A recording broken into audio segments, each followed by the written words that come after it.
जय हिंद। आप सभी देशवासियों को गणतंत्र दिवस अर्थात रिपब्लिक डे की ढेर सारी शुभकामनाएं। हम ये समझते हैं कि इंडिपेंडेंट डे, संविधान दिवस और रिपब्लिक डे सब में क्या अंतर होता है, इसको थोड़ा बारीकी से समझते हैं। और संविधान को 2 महीने लेट क्यों किया गया, बना के उसे लागू क्यों नहीं किया गया था, 2 महीने बाद क्यों लागू किया गया।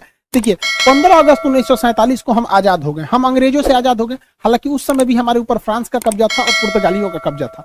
तो वो लोग पुर्तगाली फाइनली 1961 में गए हैं सब, गोवा को आजाद करके। सबसे बाद में गोवा आजाद हुआ है। तो हम लोग तो आजाद हो गए थे, लेकिन बात यहाँ ये आती है कि आजाद हम अंग्रेजों से हो गए थे, लेकिन हमारे ऊपर किसी का शासन ही नहीं था। तो हमारे ऊपर कौन शासन करेगा, ये कोई डिसाइड नहीं था। इसलिए 15 अगस्त 1947 को हम आजाद हो गए थे, इसलिए उस दिन हम आजादी दिवस, इंडिपेंडेंट डे मनाते हैं। लेकिन हम लोग के ऊपर अंग्रेज कहे थे कि हम आपको फाइनली छोड़ के तभी जाएंगे जब आप संविधान बना लेंगे तब।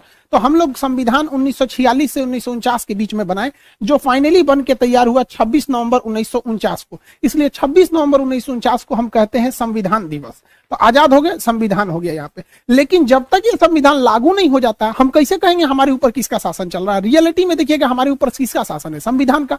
सुप्रीम कोर्ट, प्रधानमंत्री, राष्ट्रपति, नीचे से ऊपर तक सब संविधान के अधीन काम करते हैं। तो संविधान बन गया था लेकिन लागू ही नहीं हुआ था। इसे 2 महीना बाद लागू किया गया। 26 नवंबर 1949 से 2 महीना जोड़ेंगे तो वो 26 जनवरी 1950 हो जाएगा। जिस दिन संविधान लागू हुआ उस दिन हम लोग मनाते हैं रिपब्लिक डे। और रिपब्लिक डे का मतलब होता है भारत एक रिपब्लिक है, अर्थात यहाँ के राष्ट्रपति जो है वो खानदानी नहीं होंगे, वंशानुगत नहीं होंगे, बल्कि चुन के आएंगे। राष्ट्रपति और प्रधानमंत्री हम लोग के यहाँ चुन के आते हैं और इन्हीं लोग का हमारे ऊपर शासन रहेगा। इस वजह से जिस दिन हम आजाद हुए उस दिन को हम 15 अगस्त यानी स्वतंत्रता दिवस, इंडिपेंडेंट मनाते हैं। संविधान जिस दिन बनकर तैयार हुआ था कि उसको मनाते हैं 26 नवंबर को संविधान दिवस। लेकिन जिस समय हमारे ऊपर उस संविधान को लागू कर दिया गया, हम लोगों को संविधान के अधीन किया गया, उस दिन को हम मनाते हैं 26 जनवरी के रूप में, रिपब्लिक डे के दिन।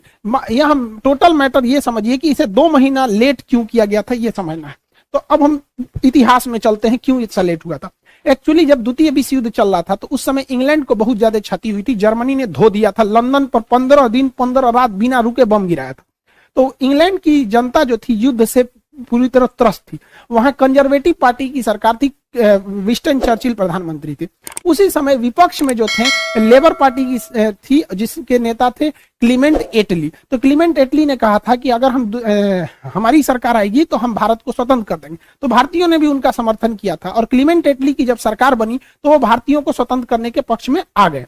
उन्होंने अपने 3 कैबिनेट मंत्री, आप देखते होंगे भारत में भी कैबिनेट मंत्री होते हैं, जैसे रक्षा क्षेत्र के कैबिनेट मंत्री राजनाथ सिंह है, विदेश मंत्रालय के कैबिनेट मंत्री एस जयशंकर साहब हैं। तो अलग अलग कैबिनेट मंत्री होते हैं। तो उन्होंने अपने 3 कैबिनेट मंत्रियों को भारत भेजा, जिसको 1946 में वो भारत आए थे, जिस वजह से इसे कहा गया कैबिनेट मिशन। अब ये कैबिनेट मिशन जो था इसमें 3 सदस्य थे। एक का नाम था क्रिप्स, अलेक्जेंडर और लॉरेंस। ये ट्रिक याद रखिएगा, एग्जाम में पूछता है। क्रिप्स, अलेक्जेंडर और लॉरेंस, ये 3 सदस्य थे। इसका लीडर कौन था, तो इसका भी ट्रिक है। एल से होता है लीडर, एल से हो जाएगा पैंथिक, लॉरेंस।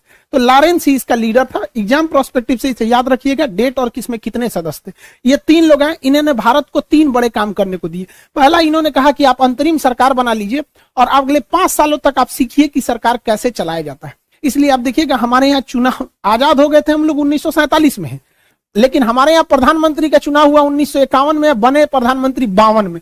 यानी ये 5 साल जो सरकार चली थी वो अंतरिम सरकार चली थी, हम लोग की ओरिजिनल सरकार नहीं थी। ये अलग टॉपिक है, इसको हम आपको एप्लीकेशन के क्लास में पूरा समझा दिए। मेन आते हैं संविधान पे। इसी कैबिनेट मिशन में इन लोगों ने कहा कि आप लोग अपना एक संविधान बना लीजिए। जब